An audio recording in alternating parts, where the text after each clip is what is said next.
Bienvenidas y bienvenidos a una emisión más de Rubro y Texto del Tribunal Electoral del Poder Judicial de la Federación. Gracias por acompañarnos. Rubro y Texto es un programa cuyo propósito es explicar de manera clara y sencilla el contenido de las jurisprudencias y tesis más relevantes de la Sala Superior del Tribunal Electoral del Poder Judicial de la Federación y principalmente de las emitidas por la actual integración de magistradas y magistrados de la Sala Superior. Para consultar las jurisprudencias y tesis lo podrá realizar desde el IUS electoral disponible en la página www.te.gov.mx o ingresando a través de la liga electrónica que se muestra en pantalla. Ahora, ya sabe usted que en cada programa hemos contado con la presencia de una persona del Secretariado de Estudio y Cuenta o de tesis de las ponencias de las magistraturas de la Sala Superior del Tribunal Electoral del Poder Judicial de la Federación. Y Hoy tenemos como invitado al maestro Carlos Vargas Vaca, amigo muy querido y secretario de Estudio y Cuenta en la ponencia del magistrado Reyes Rodríguez Mondragón del Tribunal Electoral del Poder Judicial de la Federación. Muchas gracias por acompañarnos, Carlos Vargas Vaca, en este programa Rubro y Texto. ¿Cómo estás? Muy bien, muchas gracias, Lucy, por la invitación. Contento de estar con ustedes. Bueno, pues nuestro invitado, el maestro Carlos Vargas Vaca, nos ayudará a comprender de mejor manera el criterio que protagonizará, será el protagonista del programa del día de hoy, criterio que está vinculado con la autoorganización y autodeterminación de los partidos políticos, en particular de justicia partidista. Pues déjeme decirle que al interior de los partidos políticos cuentan con órganos que imparten justicia y estos tienen como propósito garantizar los derechos de su militancia, pues para cuando existan controversias internas, que siempre las hay, estos órganos deberán intervenir para resolverlas conforme a sus procedimientos y normas establecidas en su documentación, en sus documentos básicos. Pero, ¿qué pasa cuando sus propias normas son contrarias a los derechos humanos de fuente constitucional o convencional? ¿Cómo deben de proceder los órganos internos? Pues ahí está, seguramente ya le generó interés este criterio. Estamos hablando de la tesis 2/2022 que podrá consultar a través del código QR que está viendo en pantalla. ¿Cómo? Pues solo con escanear el código con su dispositivo inteligente. Y bueno, pues muy bien, antes de dar paso a nuestro invitado, a Carlos Vargas Vaca, iremos a nuestra primera sección denominada Arquitectura de la Jurisprudencia. Vamos, en nada regresamos.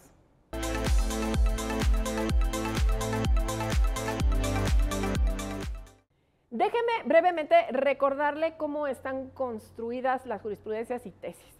Estas tienen un rubro, que es el tema, concepto, figura o institución jurídica principal, y un texto en el que se describe de manera general, muy general, lo que dio origen al criterio y cómo la Sala Superior, pues bueno, resolvió el problema desde la aplicación normativa correspondiente. Razón de por qué este programa se ha denominado así, Rubro y Texto. Pues bien, estimado Carlos, muchas gracias por estar aquí hoy con nosotros y ahora sí, pues nos podrás referir el contexto del tema y bueno, contenido en el rubro de esta tesis, por favor. Claro que sí. Esta tesis surge de una sentencia dictada con motivo de la postulación de candidaturas en el proceso electoral de 2021, vinculadas específicamente con las postulaciones de un partido político a las candidaturas a diputaciones por el principio de representación proporcional. En este caso, 3 militantes del partido político consideraban que a su vez 3 participantes en el registro de candidaturas por el principio de representación proporcional no podían participar por este principio en razón de lo dispuesto en uno de los artículos de sus estatutos, en el sentido de que quienes hubieran ocupado el cargo por el principio de representación proporcional no podrían aspirar a una elección consecutiva, es decir, una reelección como lo conocemos, a través del mismo principio. Muy bien, pues muchas gracias, Carlos. Ya vimos lo interesante que está esta tesis y que los órganos de justicia partidista pueden ejercer control de regularidad constitucional o convencional cuando se trate de derechos humanos. Pero, por favor, ahora me gustaría si tú puedes ayudarnos a comprender más sobre esta tesis, en especial sobre el contenido del texto, que nuestra amable audiencia ya sabe, está integrado por 3 elementos. Los hechos, es decir, el problema jurídico presentado, el criterio jurídico o decisión de la Sala Superior y la justificación, que es la parte donde se enmarcó el fundamento normativo con el que la Sala Superior sostuvo su decisión. Carlos, todo tuyo el programa, por favor, vamos con ello. Efectivamente, los hechos consistieron en que el órgano de justicia partidaria se le planteó la postulación de estas candidaturas de las que hablábamos y tuvo que hacer una interpretación conforme y una aplicación del test de proporcionalidad a efecto de valorar si una de sus disposiciones estatutarias se ajustaba a lo previsto en la Constitución y los convenios y tratados internacionales suscritos por el Estado mexicano en relación con el derecho humano a ser votado. Esto en razón de que, como lo comentaba al inicio, una de sus disposiciones estatutarias limitaba la posibilidad de que quienes ocupaban un cargo de representación proporcional pudieran aspirar a una elección consecutiva en el mismo principio. Eso estaríamos hablando de los un hechos. Poco de los hechos. Y para retomar un poco este tema de los hechos, ¿había cuántos candidatos? ¿Cómo estuvo al interior? Eran específicamente ¿de qué partido? 3 candidatos los que eran cuestionados, que pretendían reelegirse en el cargo de diputaciones de representación proporcional. Y a su vez eran 3 militantes del propio partido quienes cuestionaban esta postulación bajo el argumento que les correspondería a ellos entrar en la participación de la elección por este principio. Entonces, 3 contra 3, esto al interior, ¿podemos saber de qué partido? Del partido político Morena. Morena, del partido y concretamente político. el artículo 13 de sus estatutos era el que estaba de por medio cuestionado. Ya, muy bien. Ese es el conflicto, esos son los hechos y lo que sigue, Carlos. Efectivamente. Ahora, el criterio jurídico que adoptó el órgano de justicia partidaria en un principio fue de que se podía inaplicar esa disposición toda vez que limitaba el derecho a ser votado de los que eran integrantes del partido político, y ello era contrario a los principios y reglas constitucionales y convencionales. Para ello tuvo que hacer una argumentación reforzada de por qué esta disposición era inconstitucional a la luz de lo establecido precisamente en la Constitución, enfrentado con la disposición estatutaria. ¿Y podríamos saber qué artículos estaban en conflicto? El artículo 13 era el que estaba de por medio. Y ahora lo que fue la justificación en su momento del órgano de justicia partidaria, que después tendría que conocer el Tribunal Electoral, concretamente la Sala Superior, era la aplicación de los artículos 1, 14, 16, 17 y 41 y 133 de nuestra Constitución Federal, así como los artículos 34, 35, 46, 47, 48 de la Ley General de Partidos Políticos, de donde se desprende que los partidos políticos tienen la obligación de contar con órganos de justicia partidaria a efectos de garantizar los derechos de la militancia y en su caso resolver los conflictos que se presentaran, como en este caso, a la luz de lo dispuesto también en la Constitución y en los tratados internacionales suscritos por el Estado mexicano. Dime, de todos esos artículos que tú me has mencionado de alguna forma, ¿cuál habrá sido el más contundente? Por una parte, el primero de la Constitución, que establece precisamente Derechos la protección humanos. y la obligación de las autoridades de todo nivel de hacer interpretaciones pro persona, aplicar e interpretar las normas que se tienen a la vista en pro de la protección de los derechos humanos de las personas. Y por otro, el 41, que establece la obligación de los partidos políticos de contar con órganos de justicia partidaria, pero además de cumplir los principios establecidos en la propia Constitución, y esto ya desarrollado en los artículos de la Ley General de Partidos Políticos, que establece precisamente la creación de estos órganos de justicia partidaria, cómo van a funcionar de manera genérica, esto ya respetando la autodeterminación y la autoorganización de cada partido político. Bueno, entonces, volviendo al tema de todos estos artículos que tú me mencionabas, ¿se hace una ponderación? Efectivamente, se hace una interpretación. Explícanos qué queremos decir con esto. Tenemos que ver precisamente qué es lo dispuesto en la norma controvertida a la luz de lo que establece la Constitución. Y lo que se determinó es que el derecho a ser votado no permitía establecer una limitación como la prevista en el artículo 13 de los estatutos de Morena, en el sentido, como ya lo hemos comentado, de que quien hubiera ocupado el cargo de representación por vía representación proporcional pudiera ser elegible a través de una elección sucesiva, es decir, una reelección para un cargo similar o el mismo. Voy a hacer un alto hasta este momento para preguntarte, ¿los partidos políticos tienen obligación de tener órganos de justicia? Claro que sí, esto derivado de la propia Constitución y de lo establecido en la Ley General de Partidos Políticos. Y creo que aquí lo relevante es que esos órganos tienen que actuar conforme a los principios de todo órgano jurisdiccional. A esto llevado al nivel de los partidos políticos, actuar con imparcialidad, objetividad, aplicando las normas estatutarias, las disposiciones que regulan el propio partido político, pero también respetando el marco constitucional y legal que nos rige.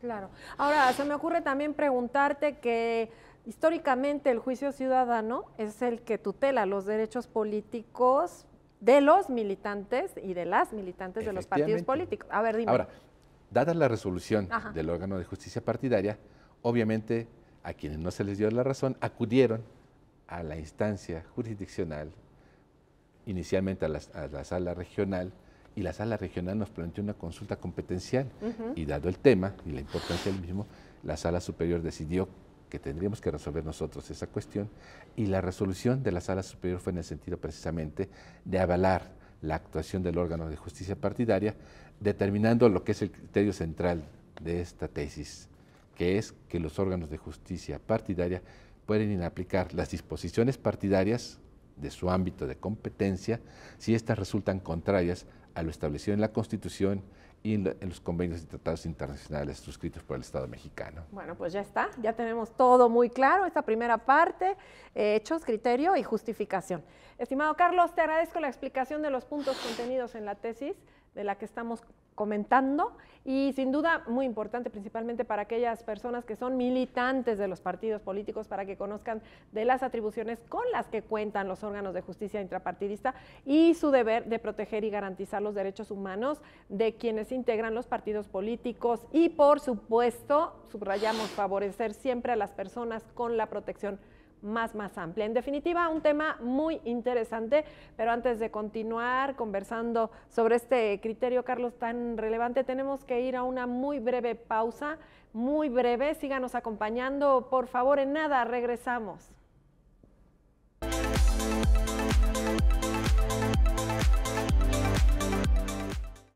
Una vez más, ya de regreso a su programa Rubro y Texto del Tribunal Electoral del Poder Judicial de la Federación. Pues bien, estamos comentando una tesis muy interesante, la tesis 2/2022, que dice: inaplicación de normas partidistas, los órganos internos de justicia tienen facultades para inaplicar su normativa cuando sea contraria a derechos humanos de fuente constitucional o convencional. El maestro Carlos Vargas Vaca, secretario de Estudio y Cuenta en la ponencia del magistrado presidente Reyes Rodríguez Mondragón, nos ha ayudado a comprender de mejor manera esta tesis relevante y por supuesto seguimos platicando. Para ello, pues ahora vamos a nuestra segunda sección del programa, Jurisprudencia Obliga, aquí y ahora.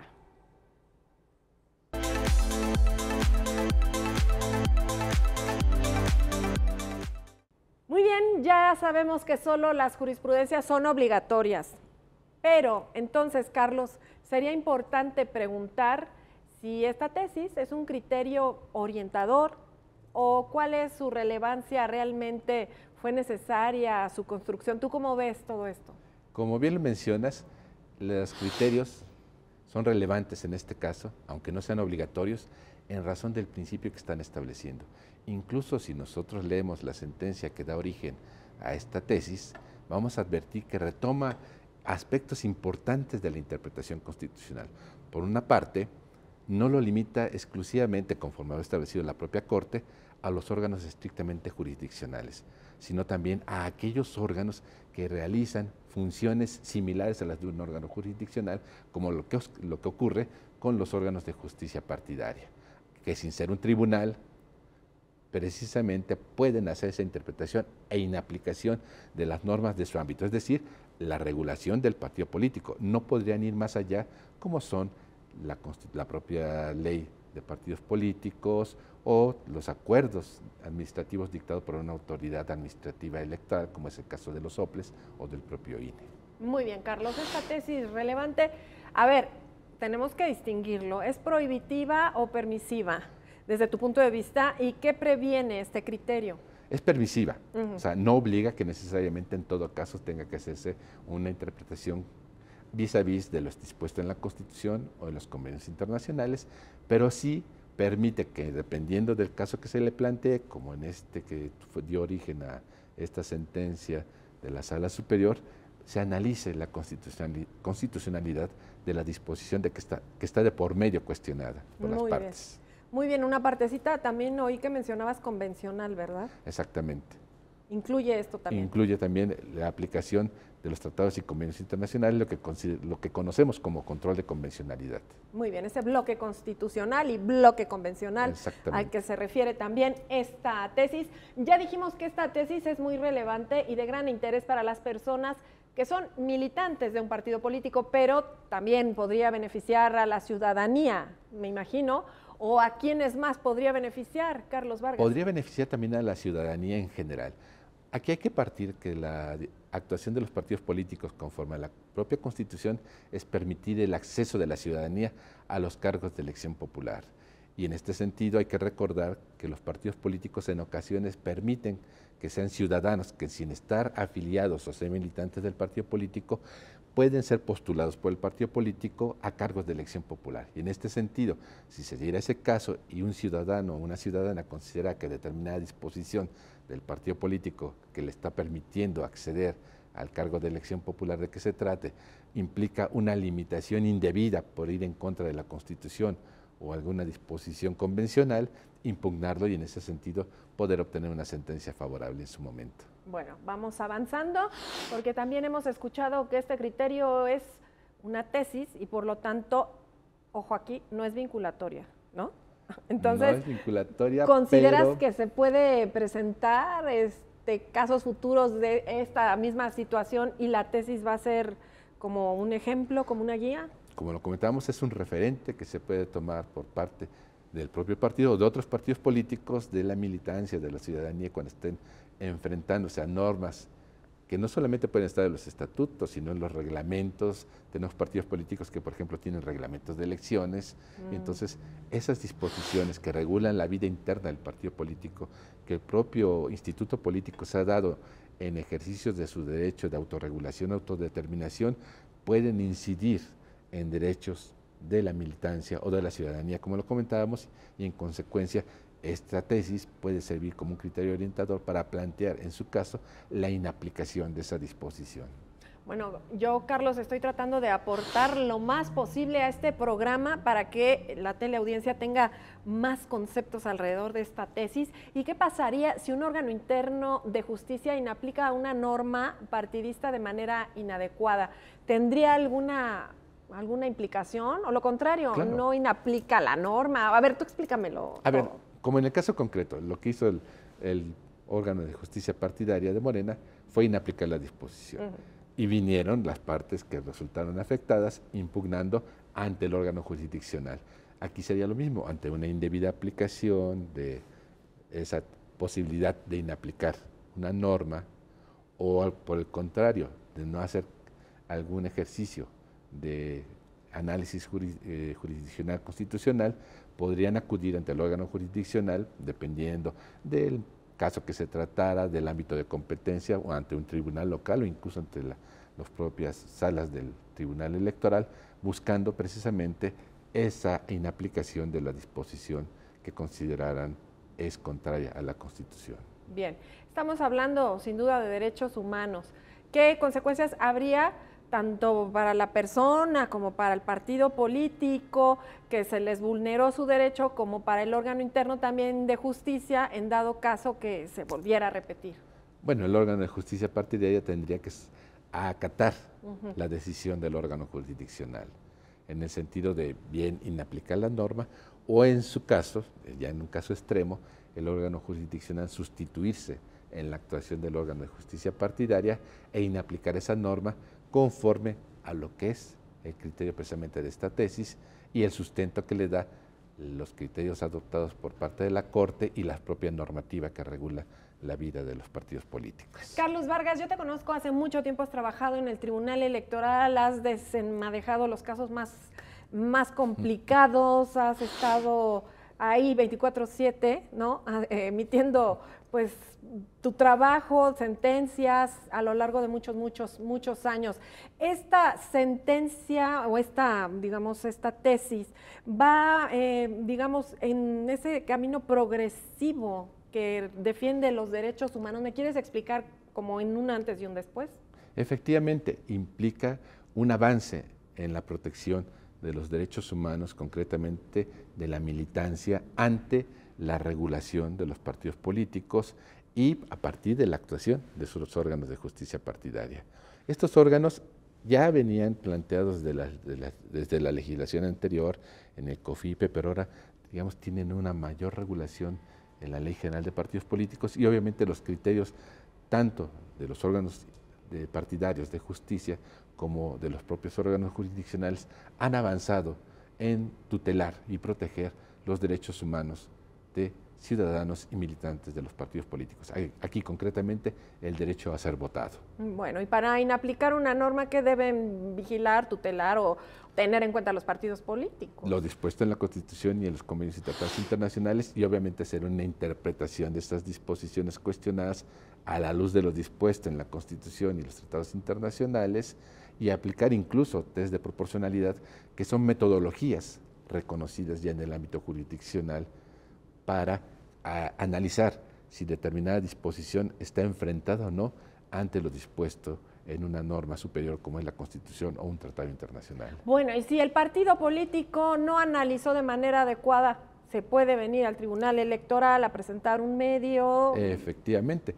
Como se dice ordinariamente, le enmendaríamos la plana en el supuesto de que hubiera actuado incorrectamente o hubiera desatendido su obligación de prevalecer los derechos humanos ante las disposiciones que regulan la vida de los partidos políticos. Bueno, no queremos que se nos vaya nada, así es que yo te preguntaría algo más que consideres importante o relevante enmarcar. ¿Cuál sería el mensaje de esta tesis? Estamos ya por terminar, Carlos. Creo que por una parte es acudir a la sentencia que le da origen y ver precisamente todo el análisis que hace el tribunal, no solamente del marco que regula la vida interna de los partidos políticos, sino de criterios que ya tiene la Corte, como lo mencionábamos, en el sentido de que la inaplicación puede realizarse no solamente por tribunales, sino también por aquellos órganos que realicen funciones similares a las de un órgano jurisdiccional, como en este caso, los órganos de justicia partidaria. Bueno, pues muchas gracias, Carlos Vargas, muy didáctica esta última respuesta. Y pues bien, estimado Carlos, no me queda más que agradecerte por habernos acompañado y claro, pues por tu amplia explicación. Pero tenemos que concluir con el programa de hoy, no sin antes agradecerte a ti y a nuestra amable audiencia por acompañarnos en este rubro y texto del día de hoy. Recordar a nuestras y nuestros seguidores que este criterio o tesis relevante podrá consultarlo desde su dispositivo electrónico escaneando el código QR que está viendo en su pantalla y asimismo podrá usted conocer todas las jurisprudencias y tesis consultando el IUS electoral ingresando a la liga que está en la página de internet www.te.gov.mx o directamente en la dirección electrónica que se muestra en pantalla. Nuevamente, Carlos, como siempre, un gusto que nos acompañes, que estés con nosotros. El gusto es mío y muchas gracias por la invitación. Es un placer estar con ustedes. Muchísimas gracias. Le recuerdo, secretario de Estudio y cuenta en la ponencia del magistrado presidente Reyes Rodríguez Mondragón del Tribunal Electoral del Poder Judicial de la Federación. Y a usted también, muchas gracias por acompañarnos. Hasta la próxima. Le esperamos en un nuevo rubro y texto.